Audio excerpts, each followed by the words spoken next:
दोस्तों, आज मैं आपके लिए फिल्म रिव्यू करूंगा कचरे का ढेर, सॉरी गुलाबो सिताबो। सबसे पहले तो मैं डायरेक्टर साहब से यही पूछना चाहता हूं कि सर इस फिल्म का नाम गुलाबो सिताबो क्यों था? क्या यह नाम आपने जानबूझकर इसलिए रखा था कि इस फिल्म में कहीं भी गुलाब या गुलाब जैसा कलर नहीं है?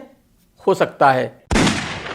इस फिल्म की कहानी एक बहुत ही थिन लाइन है। एक खंडरनुमा हवेली है जिसके मालिक अमिताभ बच्चन और उनकी वाइफ है जिनकी एज तकरीबन 95 इयर्स है और 5-6 किराएदार हैं जो उस हवेली में रहते हैं और उन्हीं में से एक आयुष्मान खुराना है। अब झगड़ा यह है कि ये किराएदार इस हवेली को हड़पना चाहते हैं और बच्चन साहब अपनी वाइफ को बिना बताए इस हवेली को बेचना चाहते हैं। तो एक खंडरनुमा हवेली में आप मेंढक की तरह कहां कहां उछलोगे, इस कोने से उस कोने में, उस कोने से उस कोने में, उस कोने से उस कोने में। कहानी आपकी बढ़ेगी नहीं। तो जब डायरेक्टर के पास कहानी नहीं होती फिर डायरेक्टर भटक जाता है, फिर वो कुछ ऐसी ऐसी चीजें करने पर मजबूर हो जाता है जिनका फिल्मों से कोई लेना देना नहीं है। जैसे 95 इयर्स की एज में बच्चन साहब की वाइफ ने उनको तलाक दे देना, या आयुष्मान खुराना के साथ जो हीरोइन है सिर्फ 2 या 3 सीन के ही लिए है, उसको लाकर घर में गुलछर्रे उड़ाना। तो अगर आयुष्मान उस लड़की के साथ 2-3 दफा रूम में बंद ना भी होते तो इस कहानी को क्या फर्क पड़ जाता। आयुष्मान की एक बहन भी है बहुत सड़ी सी, उस लड़की को मैंने किसी शॉर्ट फिल्म में शायद देखा था, वो जो ये कहती है लड़कों को कि आप हमें लाइन क्यों नहीं मारते, भाई हमारा भी दिल है। अरे मैडम, आपको लाइन कोई कैसे मारेगा? आपको लाइन मारने से बेहतर है कि इंसान खुदकुशी कर ले। तो वो लड़की भी इसमें है और वो हर दूसरे तीसरे सीन में एक किसी लड़के को लाती है और उसके साथ टंकी के पीछे छत पर गुलछर्रे उड़ाती है। और खुराना की छोटी बहन कहती है कि देखो दीदी भी तो रोजाना एक नया लड़का लाती है और वहां कुछ करती है, तो आप भी वही कर लिया करो।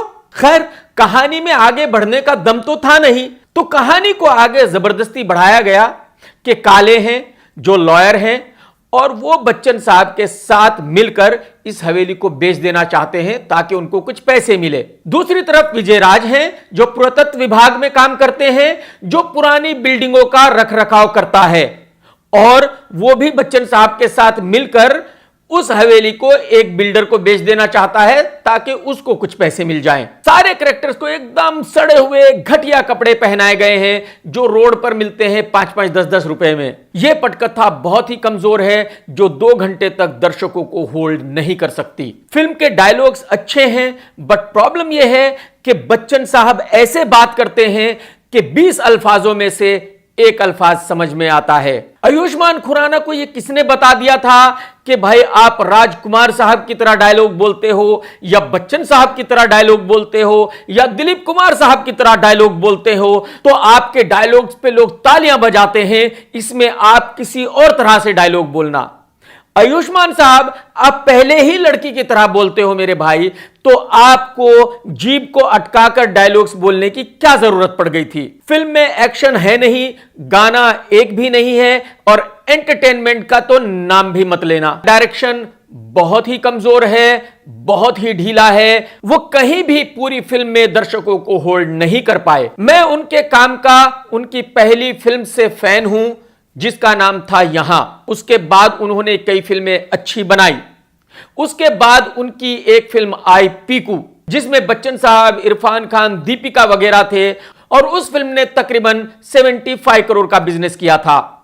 उसकी अगली फिल्म उनकी थी पिंक जिसने तकरीबन 60 करोड़ का बिजनेस किया था। उससे अगली फिल्म थी उनकी अक्टूबर जिसने तकरीबन 30 से 35 करोड़ का बिजनेस किया था। और अगर गुलाबो थिएटर में रिलीज होती तो यह फिल्म करती 20 करोड़ का बिजनेस। तो अगर आप देखेंगे तो वो ऊपर से नीचे आ रहे हैं हर फिल्म के साथ और यह किसी भी डायरेक्टर के लिए खतरनाक है। और यह डायरेक्टर के साथ तब होता है जब उसको अहंकार हो जाता है कि मैं जो बना रहा हूं वही सही है। यानी अक्टूबर भी उन्होंने खुद के लिए बनाई थी और अब गुलाबो भी उन्होंने खुद के लिए बनाई है, खुद के सेटिस्फेक्शन के लिए बनाई है। उनको पता है कि पब्लिक का इन फिल्मों से कोई लेना देना नहीं है। सुजीत साहब की अगली फिल्म है उधम सिंह। अब मुझे उस पर डाउट हो गया है, क्योंकि जिस डायरेक्टर ने अक्टूबर और गुलाबो सिताबो जैसी फिल्म बनाई हो उस पर मैं यकीन नहीं कर सकता। तो कुल मिलाकर सुजीत सरकार साहब का काम बहुत ही खराब है। अगर मैं एक्टिंग की बात करूं तो बच्चन साहब ने बहुत ही बेहतरीन एक्टिंग की है। उनका मेकअप भी बहुत अच्छा है। वो लगे हैं कि हां वो 95 इयर्स ओल्ड हैं। आयुष्मान खुराना का ऐसा रोल था ही नहीं जिसमें वो कुछ कर पाते, बट जो था उसको भी वो सही से नहीं निभा पाए हैं। विजय राज, काला और बाकी सब ने अपने छोटे छोटे रोल्स को ठीक ठाक निभाया है। अब मैं आपको बताने की कोशिश करूंगा कि आखिर ये फिल्म कैसे बनी होगी जब इसमें कहानी नहीं है, एंटरटेनमेंट नहीं है, कुछ देखने लायक नहीं है। देखिए, अगर आपको याद है तो आयुष्मान खुराना आज हीरो हैं सिर्फ सुजीत सरकार साहब की वजह से, जिन्होंने उनको पहली फिल्म विक्की डोनर में लॉन्च किया था। अगर वो फिल्म ना होती तो आज खुराना साहब एक्टर ना होते। तो डायरेक्टर साहब ने खुराना साहब को सिर्फ इतना ही बताया होगा कि भाई मैं एक फिल्म बना रहा हूं जो लखनऊ में शूट होगी और जिसमें अमिताभ बच्चन है और आप भी हैं और आपका रोल बहुत बढ़िया है और फिल्म तो खैर सुपरहिट है ही। खुराना साहब की इतनी औकात नहीं कि वो इनसे ये पूछें कि भाई मेरा रोल क्या होगा। सुजीत साहब इससे पहले बच्चन साहब के साथ 2 फिल्में बना चुके हैं, पिंक और पीकू, और दोनों कामयाब फिल्म थी। तो जाहिर सी बात है उन्होंने बच्चन साहब को नरेशन दिया होगा और बच्चन साहब का मेन रोल है, तो बच्चन साहब ने कहा होगा कि बिल्कुल सही है, बहुत अच्छी फिल्म है, मेरा मेन रोल है। तो जब डायरेक्टर आ गए, बच्चन साहब आ गए, आयुष्मान खुराना आ गया, तो बात खत्म हो गई। फिल्म में हीरोइन का तो कोई स्कोप नहीं था, ना किसी और की जरूरत थी। तो जब ये 3 लोग आ गए फिर फिल्म को बनने से कोई रोक नहीं सकता था। सुजीत साहब लखनऊ गए और फटाफट फिल्म को शूट करके कंप्लीट कर दिया।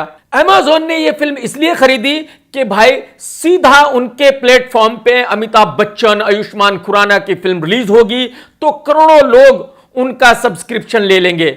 बट मैं गारंटी के साथ कह सकता हूं कि कोई एक आदमी भी इस फिल्म के लिए अमेज़न का कस्टमर नहीं बनेगा। कुल मिलाकर यह फिल्म बहुत ही गरीब है, गंद से भरी हुई है। इसमें ऐसा कुछ भी नहीं जो देखने या सुनने में अच्छा लगे। लेकिन आपको टिकट खरीदना नहीं है, घर पर बैठकर फ्री में देखनी है।